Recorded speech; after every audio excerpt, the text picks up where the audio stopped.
Great. Thank you. Thank you. And thanks, Rachel and Abraham, for including me. And thanks, Abraham, for introducing me to this idea of 471C more than a year ago. I was skeptical at the time, but it's been a pleasure working through these issues with you both. So what we're talking about today is a frontal assault, an attack on 280 Cat B. There have been many attempts to tilt at that windmill. In preparing for this presentation, I went through the cases and cataloged 10 different arguments that I was able to find in the cases that were all very creative and were all struck down. The only two arguments that have worked, one was from Champ v. Commissioner in 2007, asserting that you have two different trades or businesses, saying that you have, this is my cannabis division and this is my non-cannabis. And that is a hard one to, it can be won, but it's a hard one to win. It's not always successful in the cases. And then the other is the point which Abraham made, which is that you can deduct cost of goods sold. To begin with, it's important to know that when you are deducting your cost, I shouldn't say deducting, when you're recovering and reducing your tax using the cost of goods sold, this isn't you're not cheating, you're not taking advantage of some crazy loophole. This was something Congress intended. I'm looking at, in front of me, I have the 1982 Senate text where they said they were going to deliberately allow people to take cost of goods sold. And they felt that way because of the concern they had that there might be a constitutional issue with preventing people from taking their cost of goods sold. So it's just to I want to help make sure you understand what all this means. So when we talk about cost of goods sold, that's a fancy way of saying basis. You all know basis when you sell a building or something. This is basis in the context of the asset being inventory. And so when you sell an asset, you make money, you subtract the basis or the cost of goods sold, and what's left over is gain. Now, in contrast to deductions, a deduction is, in the language of the code, is something that you start with your gross income, subtract deductions, and arrive at taxable income and taxes imposed on that. Deductions are what is referred to in 280 Cat B. That's what's disallowed. But if you look at the definition of gross income, you'll see that one of the items in that definition is gain, namely that difference between amount realized and basis, or in the inventory context, the difference between gross receipts and cost of goods sold. The perception that Congress had, which is, I think, correct, is that if you tried to deny people the ability to recover their cost of goods sold, you would be going beyond what the 16th Amendment allows. You'd be taxing something beyond income. And so that's why this is a workable thing to do. Now, let's see, what's my next slide? Can I see what I have next? One more? All right, we'll just stay there for a while. So yeah, most cannabis tax planning revolves around trying to capitalize as inventory and then later recovering as cost of goods sold amounts which would otherwise be deductible expenses, because if you tried to deduct it, 280 Cat B would disallow it. This is the strategy. It runs into two further obstacles. Obstacle one is that 263 Cap A usually is your friend. I'm sorry to use jargon with you, but I'm just trying to say, usually Congress wants people to capitalize costs. Usually when you capitalize costs, it accelerates the recovery of income. And so you'd think, great, I'll play along with that game. But they don't allow that for costs that aren't deductible. So you can't actually play that against them. And then the other wall you run into is a thing called methods of accounting. And that's where we're going to spend our time. When you learned that producers and resellers have different tax treatment, what you learned was a method of accounting. Methods of accounting, you may have heard that phrase, and when you learned it, you might have heard it as a thing like, oh, there's a cash method versus accrual method. That's a kind of a method of accounting. That's called a general method of accounting. But the concept's actually much broader than that. It encompasses pretty much any decision you make to categorize something in your books. I think of it as the metaphysics of tax. If there's a law that says we'll give a deduction for dogs but not for cats, and if you come in with a cat and say, under my method of accounting, this is a dog, you know, that if they allow you to do that under the methods of accounting, that's your little loophole. Congratulations. So methods of accounting are and they're therefore regulated. That, you know, there are rules under subchapter E about what you're allowed to assert.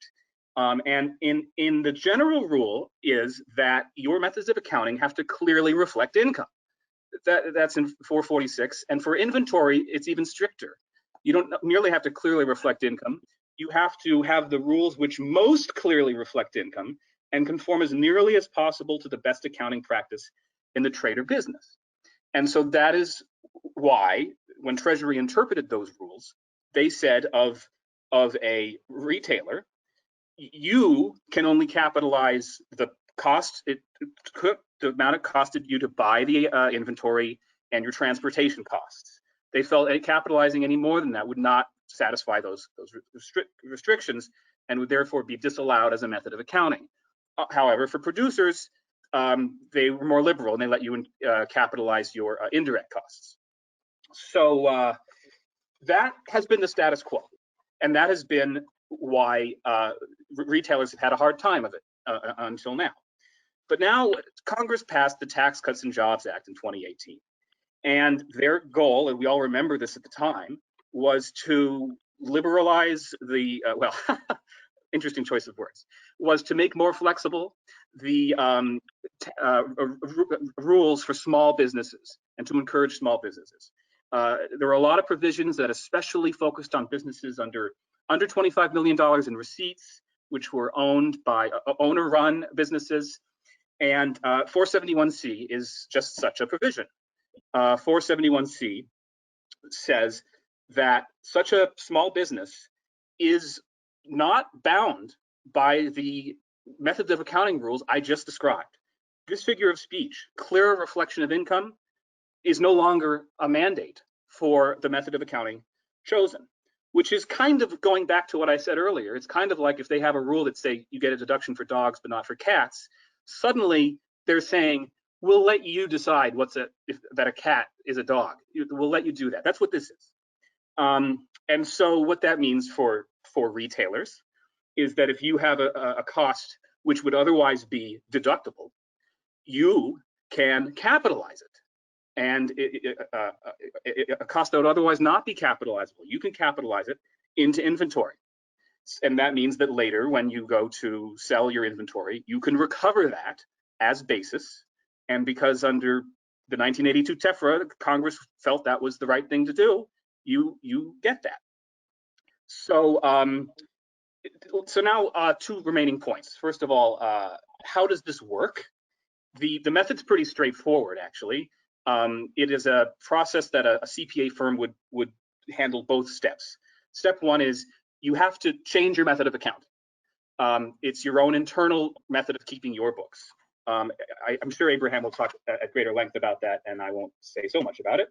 But the purpose of what is done there is to choose a method of accounting that capitalizes these expenses, that it puts them into inventory costs.